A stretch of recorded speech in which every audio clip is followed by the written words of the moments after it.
Bienvenue sur l'émission Sans Tabou, à savoir avec votre ami et camarade de Claude Sita que je suis. Aujourd'hui, notre thème du sujet, notre thème de l'émission va s'articuler sur l'importance d'un ou d'une partenaire.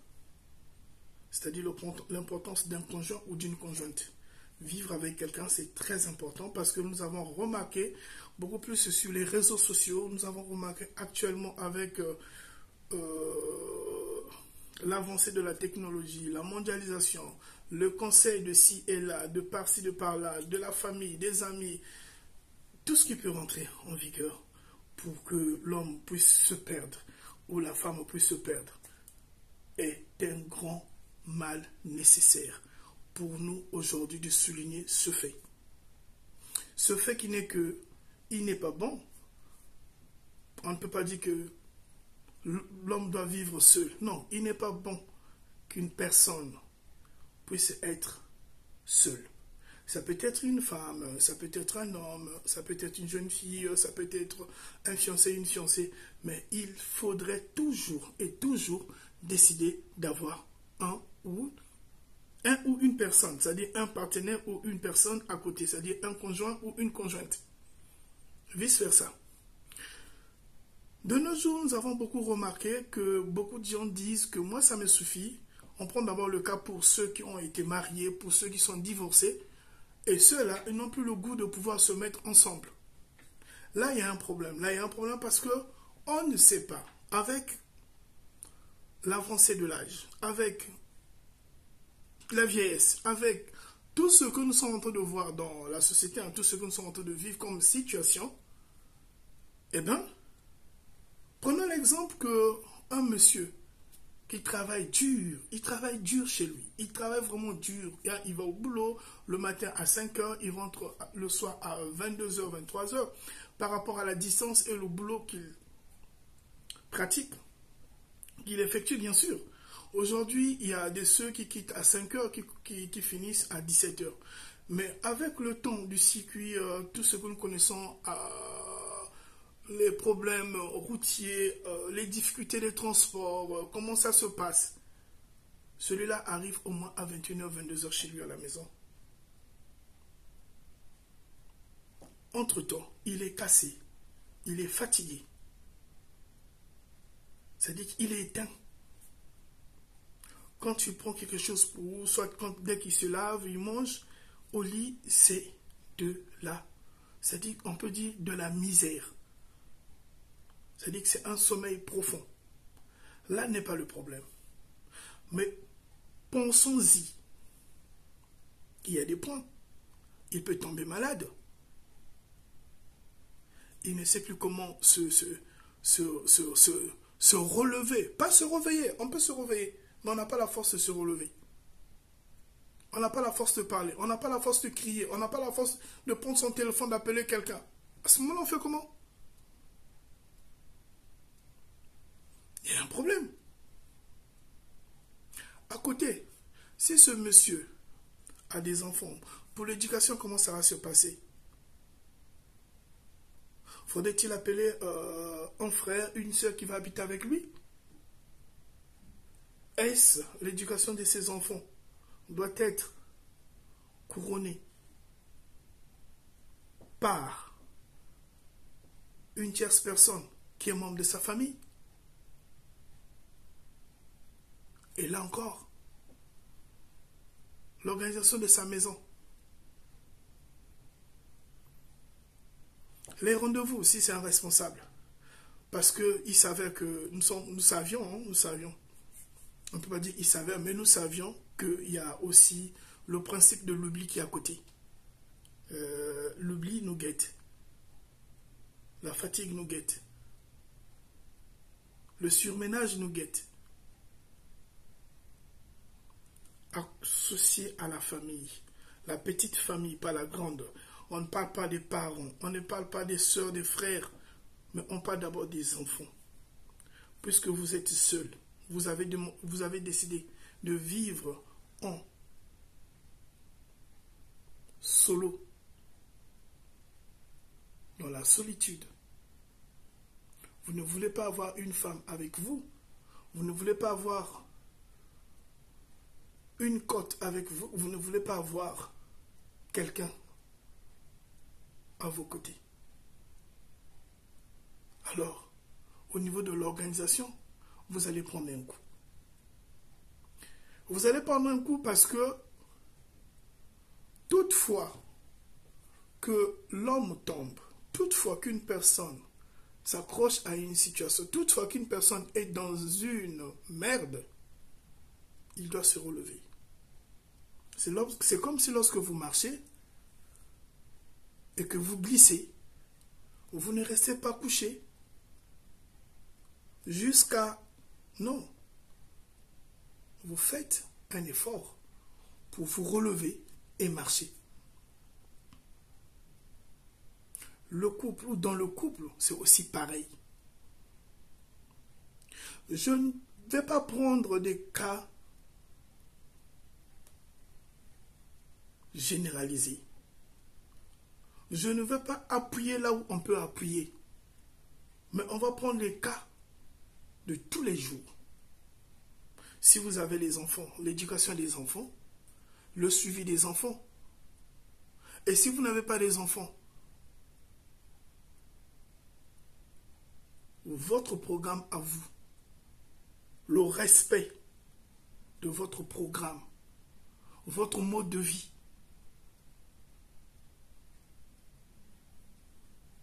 Il y a un problème. Aujourd'hui, vous êtes seul, vous avez décidé d'être seul. Oui, moi, ça me suffit parce que j'ai été marié 2 ou 3 fois, je trouve que ça ne tient pas. Et j'ai décidé de vivre en solo. Oui, parce que vous avez la force.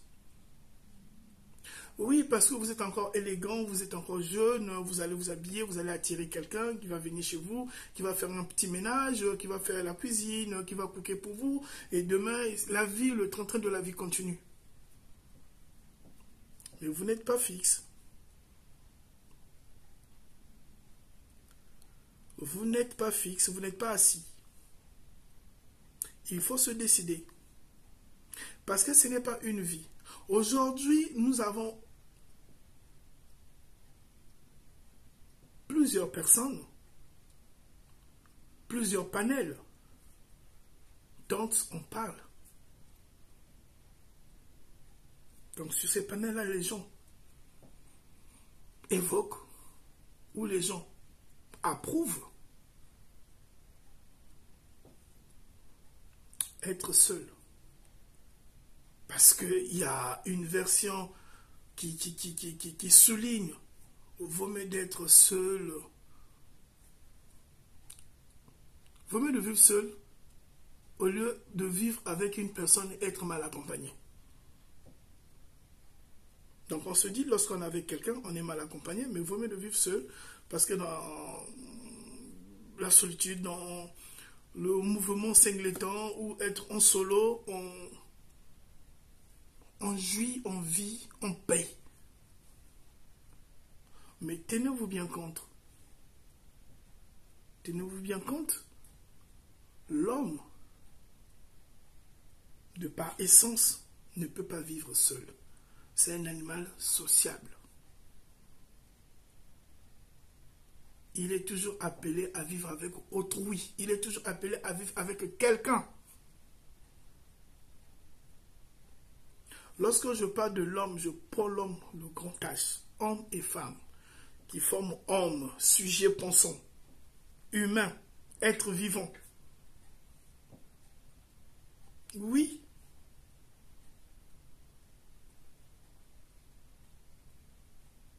Donc, la place de l'autre, l'importance d'un conjoint ou d'une conjointe dans la vie de l'autre,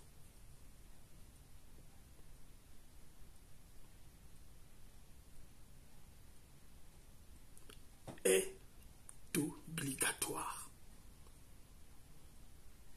C'est sine qua non.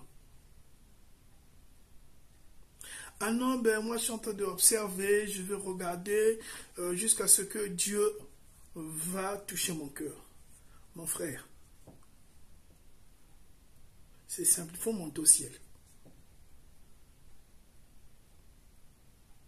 Non, il faut monter au ciel. Je ne sais pas, permettez-moi, c'est pas pour indexer, je ne sais pas dans quelle congrégation, dans quelle communauté, dans quelle obédience, ou dans quelle religion, ou dans quel courant que tu te trouves. Je dis, permettez-moi, c'est mieux peut-être de parler terre à terre. Je ne sais pas dans quel rayon spirituel que tu te trouves, mais j'aimerais te dire, c'est mieux que tu ailles au ciel, parce que tu n'es pas sur terre. Tes deux pieds-là ne sont pas sur terre. Oui, les gens vont beau dire, c'est bien que tu vives seul, c'est bien, parce que avec ce que tu as vécu, ceux qui te donnent ces conseils-là, ceux qui te prodiguent ces conseils, eux, quand tu vas leur voir, ils sont chez eux, ils sont avec des gens. Hein. Le soir, le monsieur peut-être il a sa femme, ou la femme a peut-être son monsieur. Et toi, tu fais comment?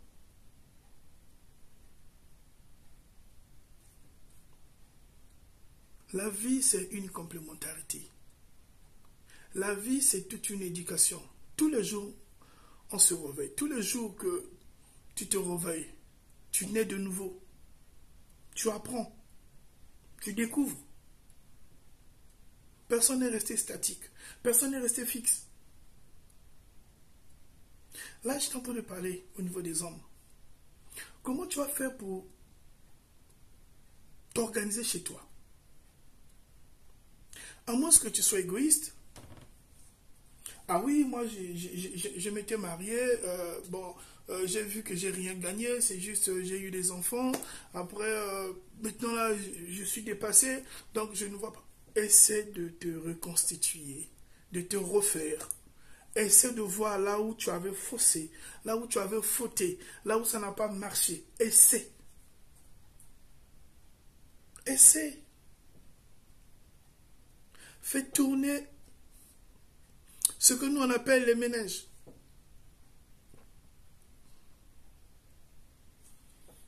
Essaie de voir là où ça n'a pas marché.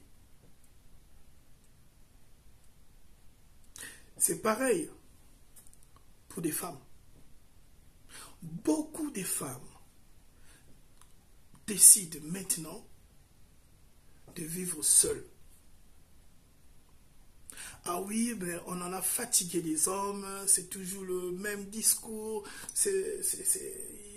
tous ils sont pareils avec le même comportement, les mêmes habitudes. Hey, c'est faux. Tous les hommes n'ont pas fréquenté la même école. Tous les hommes n'ont pas été enseignés, n'ont pas été éduqués de la même façon. Tous les hommes n'ont pas bénéficié le même, n'ont pas bénéficié le même train de vie. Tous les hommes n'ont pas vécu dans une même maison, ou dans une même ville, ou dans un même pays, ou encore n'ont pas partagé une même commune pour avoir des habitudes semblables ou similitudes, des habitudes semblables ou une vie, je dirais, simultanément pareille.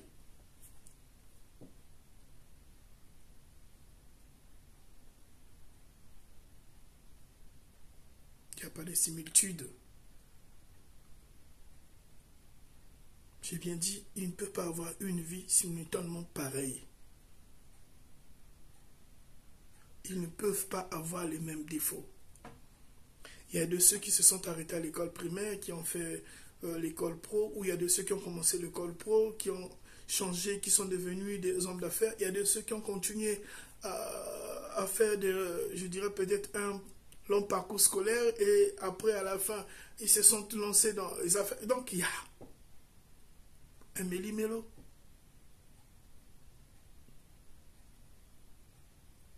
Mais toi, la femme, tu te décides de pouvoir vivre seule. Parce que nous sommes à l'heure de la mondialisation.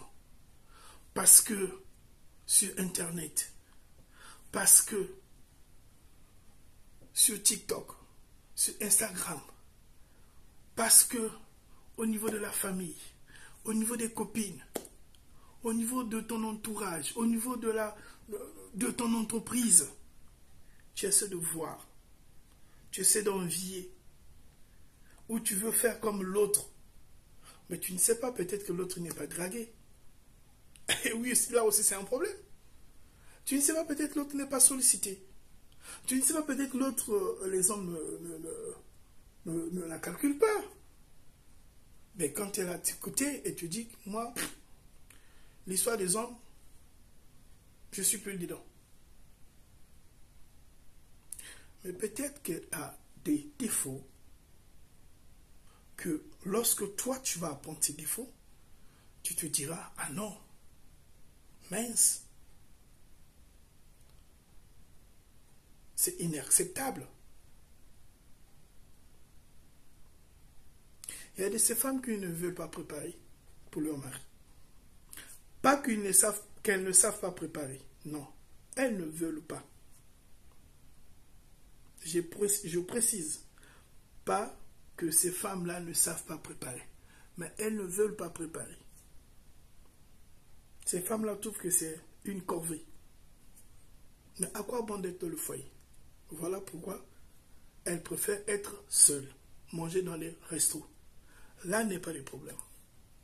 Il y a certaines aussi qui ne savent pas préparer. Elles n'ont pas pris du temps à préparer. Là aussi, ce n'est pas un problème. Parce qu'elles ne veulent pas apprendre. Elles ne veulent pas rattraper les erreurs. Ces erreurs-là, on les rattrape. C'est en forgeant qu'on devient forgeron. Au fur et à mesure qu'on prépare, on finira par apprendre à connaître, à mieux préparer, à bien aussi présenter la table envers son partenaire. Mais si toi, tu ne veux pas fournir ou tu ne fournis aucun effort, mais tous les jours on te voit prier, surtout, j'ai pas envie d'indexer une religion quelconque. Tu peux être dans la religion musulmane, tu peux être chrétienne, tu peux être catholique, tu peux être dans le protestantisme, peu importe. Tu peux être bouddhiste, tu peux être dans la kabbale, tu peux être mystique, tu peux être dans l'ésotérisme, peu importe. Mais il faudrait que tu saches, que tu puisses savoir qu'il est important de vivre avec quelqu'un. Lorsque tu as de la force, lorsque tu as l'argent, lorsque tu règnes, ce n'est pas un problème. Mais le jour que tu vas perdre la force de tes membres, le jour que tu ne peux pas te lever, le jour que tu prends le coup de la vieillesse,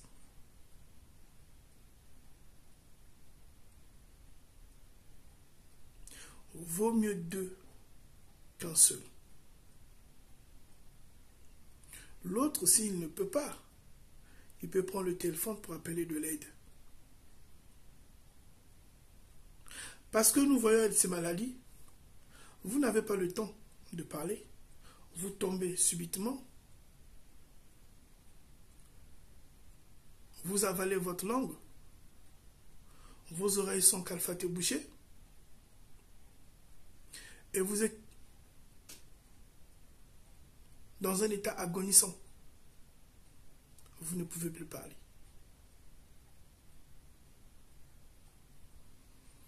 À ce moment-là, la mort va arriver pour vous enlever et partir avec vous. C'est lorsque quelqu'un prend de l'âge, la personne commence à vieillir, commence à se rendre compte qu'il était important d'être où il fallait se faire accompagner. C'est lorsque nous prenons de l'âge, l'on se rend compte que les enfants qu'on mettait en premier lieu ces enfants-là finissent par, eux aussi, former leur foyer, aller un peu plus loin des parents. Et parfois, lorsque vous appelez les parents, vous parents, vous appelez les enfants, ça devient un dérangement parce qu'eux, ils ont besoin de jouir de leur temps.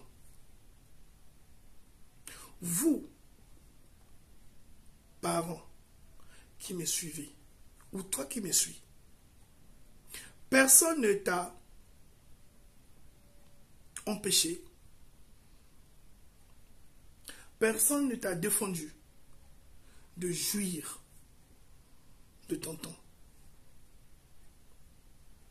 Ah tiens, moi je ne voulais pas me marier parce que je voulais élever mes enfants. Ce n'est pas la raison. Ce n'est pas à toi d'arroser les enfants pour que les enfants grandissent, pour que les enfants poussent comme des fleurs ou comme des plantes. C'est la nature. Que tu veux ou pas, les enfants vont grandir. Sinon, comment se fait-il que l'enfant est retranché dans la famille, alors que ce n'est pas le vouloir de la famille? Ceux qui meurent avant. Il y a des nouveau-nés, aussitôt arrivés, ils meurent. Parce que c'est la loi de la sélection de la nature. Toi, parent, tu ne peux pas. Tu peux accompagner l'enfant, mais tu continues ta vie. Ah non, moi je me sacrifie pour mes enfants. C'est bien. Mais les enfants vont se sacrifier aussi de toi autrement. Et quand tu vas grandir, qui viendra prendre une dame qui a 70 ans en mariage ou un monsieur qui a 80 piges en mariage? Sachant que demain tu vas mourir. Qui voudrait accepter de rester veuve? Déjà ne fût-ce qu'avec le petit tintamarre, le bruit, les difficultés, ces femmes-là refusent. Et je voudrais attirer l'attention de ces jeunes sœurs qui sont ancrées, qui rentrent dans l'Internet. C'est-à-dire que pour eux, ce n'est pas contempler l'Internet, mais rentrer, vivre avec l'Internet. Pratiquer ce qu'on dit dans l'Internet chez eux à la maison. Est-ce que vous êtes vraiment des femmes? Parce qu'une vraie femme, elle crée, puis elle transforme ce qu'elle crée en agréabilité chez elle. Tous les jours, lorsqu'elle se réveille, elle cherche toujours à apporter un plus dans son ménage. Oui, les gens vont nous dire que, bon, ouais, tu peux tout faire, mais ces hommes qui restent toujours incompris. C'est seulement lorsque vous avez commencé à vivre ensemble, dans le même foyer, que tu t'es rendu compte que ce n'est pas le monsieur, ce n'était pas ta pointure, ce n'était pas ta qualité, ce n'était pas ton genre. Mais pendant que vous étiez en train de partir dans des restaurants,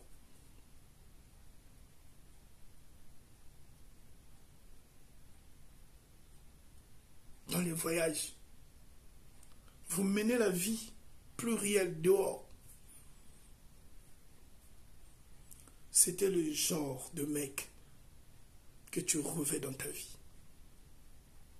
C'était le genre de mec qui te faisait oublier tout. C'est pareil pour les hommes.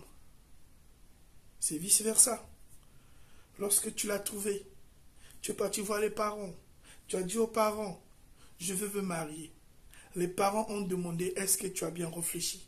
Tu as dit oui. Et quand tu l'as mariée, ce n'est plus elle. Aujourd'hui, maintenant, avec ce coup-là, tu ne veux plus te mettre ensemble avec quelqu'un. C'est un problème. Mais le problème, ce n'est pas elle. Le problème, c'est toi. Parce que tu es resté fixe, stagné. Et à côté de ça, je me plains pour ceux qui écoutent la famille. Je me plains pour ceux qui écoutent les amis. Je me plains pour ceux qui trichent. ce qu'eux ils voient dehors. Parce que le voisin a fait, la voisine a fait. Il faudrait que vous aussi, vous essayez d'en faire chez vous. Mais c'est simple. Mon frère, il faut demander à votre femme, il faut la poser la question. Lorsque le voisin qui est à côté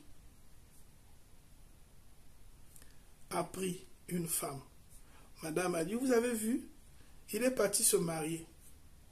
Ce n'est pas un problème. Lorsque le voisin a acheté une voiture, madame vous a dit, vous avez vu, il a acheté la voiture. Ça arrive, hein? Mais lorsque le voisin a pris une deuxième femme, demandez aussi à votre femme de vous dire de prendre une deuxième femme.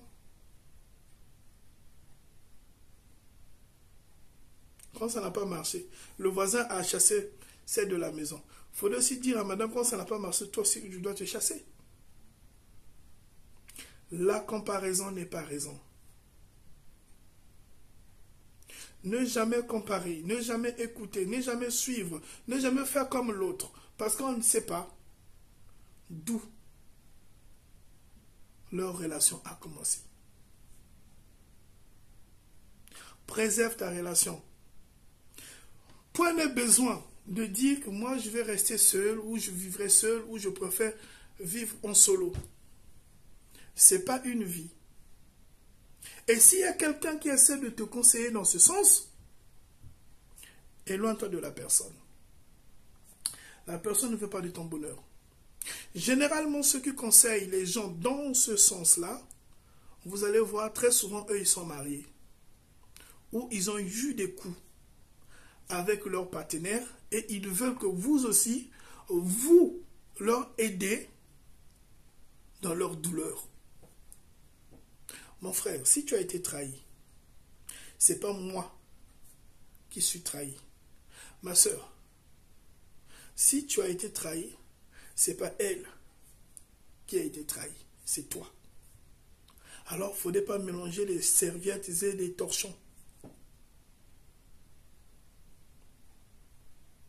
Chacun a sa voie, chacun a sa destinée. Chacun a sa route.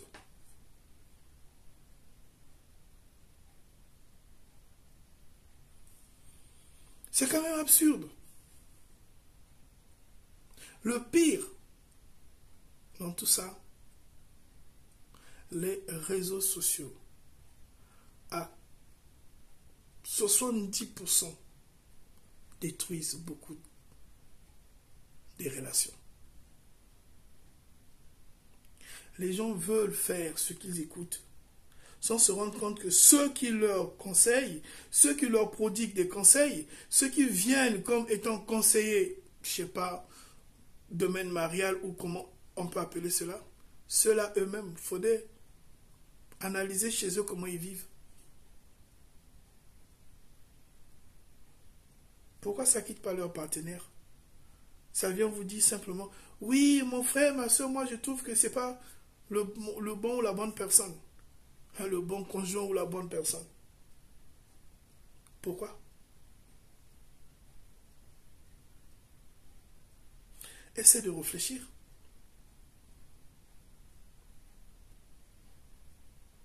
La personne qui va habiter avec toi à côté, lorsque tu as des difficultés, il ne peut pas faire à 100%, mais il va faire.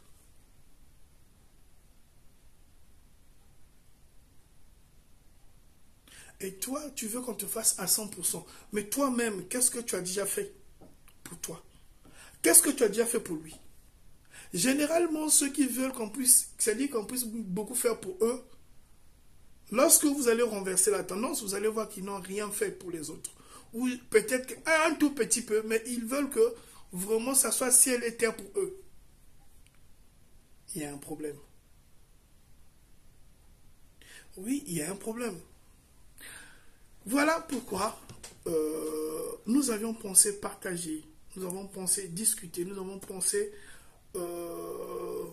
échanger sur ce point, l'importance d'un conjoint ou d'une conjointe. Ce n'est pas seulement comme les gens pensent que c'est sur le plan marital, mais même sur le plan social. Aujourd'hui, il y a de ceux qui ont eu à travailler grâce à leurs partenaires. Il y a de ceux qui ont retrouvé guérison grâce à leurs partenaires. Il y a de ceux aujourd'hui qui ont su s'imposer dans la société avec des affaires et autres grâce à leurs partenaires.